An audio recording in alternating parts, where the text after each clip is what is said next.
Satreskrim Polres Karawang berhasil mengungkap tindak pidana penadah barang hasil curian. Kasus tindak pidana penadah barang curian tersebut berhasil terungkap dari pengembangan kasus pembunuhan yang terjadi di Desa Sumur Gede, Kecamatan Cilamaya Kulon, Kabupaten Karawang yang terjadi pada Kamis, 15 Februari 2024 lalu. Disampaikan Wakapolres Karawang Kompol Prasetyo Purbo Nur Cahyo, adapun pengungkapan kasus ini adalah hasil pengembangan kasus pembunuhan saat aparat kepolisian melakukan penelusuran barang bukti milik korban pembunuhan oleh pelaku. Jadi barang bukti sepeda motor milik korban ditemukan anggota kami dari salah seorang penadah barang curian. Ujar Prasetyo, Jumat 1 Maret 2024. Prasetyo menjelaskan para pelaku kasus tindak pidana penadah barang curian ini berhasil diamankan sebanyak 6 orang, diantaranya SA, KM, MR, DT, WC, dan AA. Pidana pertolongan jahat atau tadah dan atau barang siapa yang membuat kebiasaan dengan sengaja membeli, menukarkan, menerima gadai, menyimpan atau menyembunyikan benda yang diperoleh karena kejahatan atau pertolongan jahat, sebagaimana yang dimaksud dalam pasal 481 dan atau 480 KUH pidana.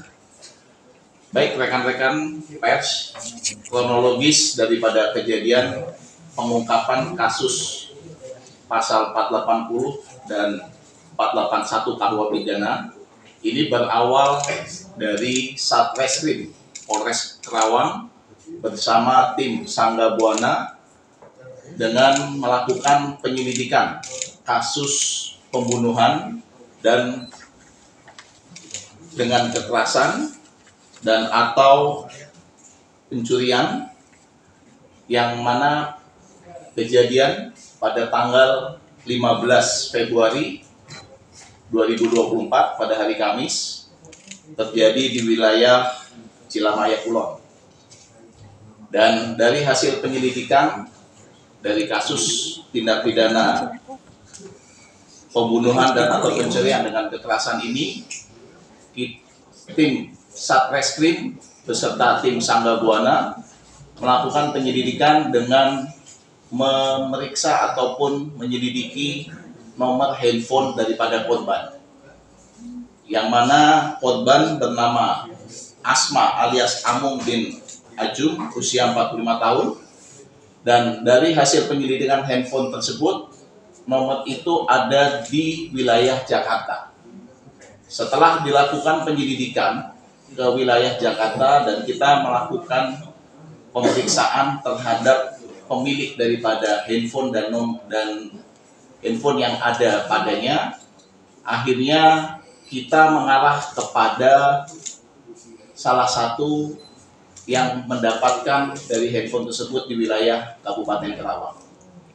Setelah kita lakukan penyelidikan ke wilayah Kabupaten Karawang, kita mengamankan salah satu terduga atas nama inisial SA, usia 32 tahun, pekerjaan buruh lepas, yang beralamat di Kecamatan Lemah Abang.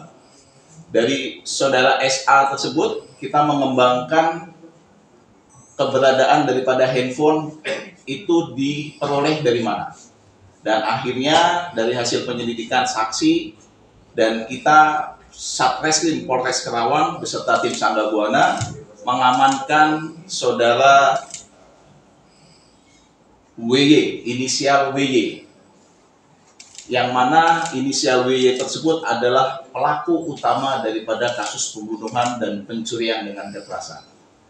Dan dari saudara WY kita peroleh keterangan kendaraan-kendaraan tersebut, yang mana dari kendaraan korban ternyata sudah dilakukan penjualan secara berantai, yang mana dari saudara WY menjual kepada saudara KM, usia 39 tahun, pekerjaan buruh, alamat di Kecamatan Cilamaya Kulon. Dan dari saudara KM dijual kembali kepada saudara MR, usia 35 tahun, pekerjaan buruh, Kecamatan Cilamaya Kulon, Dan dari saudara MR ini dijual kembali kepada saudara DT. Usia 30 tahun, pekerjaan buruh harian lepas, alamatnya di wilayah Cilamaya Kulon. Dan dari saudara DT ini dijual kembali dengan hasil komisi kepada saudara WC, usia 52 tahun, pekerjaan buruh harian lepas, alamat di Cilamaya Kulon, dan dari saudara WC terakhir dijual kepada saudara AA, usia 52 tahun, pekerjaan buruh harian lepas, alamatnya di Kecamatan Banyusari. Sehingga dari pengungkapan tersebut, tim Sangga Buana mengembangkan yang mana pada saat mengamankan saudara SA, di lokasi diamankan saudara SA tersebut mendapatkan banyak kendaraan R2, kurang lebihnya sekitar 32 unit R2 yang tanpa dilengkapi oleh identitas ataupun surat-surat secara lengkap. Berikut juga beberapa handphone yang ada di sana yang sudah dilakukan pengamanan oleh tim Satreskrim beserta Sangga Buana. Pelaku seluruhnya warga Karawang, hanya berbeda desa dan kecamatan, kata Prasetyo. Lebih lanjut, Prasetyo menjelaskan kronologi pengungkapan kasus tersebut. Berawal dari WY pelaku pembunuhan Asma yang menguras seluruh barang milik korban, yakni berupa sepeda motor milik Asma kepada pelaku KM, selanjutnya KM menjualnya ke pelaku MR, lalu dijual kembali ke pelaku DT dan DT menjual kembali ke pelaku WC yang kemudian menjualnya ke pelaku AA dan dijual kembali ke pelaku SA. Anggota kami saat melakukan penggeledahan dan menangkap pelaku SA, menemukan sebanyak 32 unit sepeda motor dari berbagai merek dan tanpa dilengkapi surat-surat, jelas Prasetyo. Para pelaku terancam pasal 480 dan 481 KUH pidana dengan ancaman hukuman paling lama 7 tahun penjara.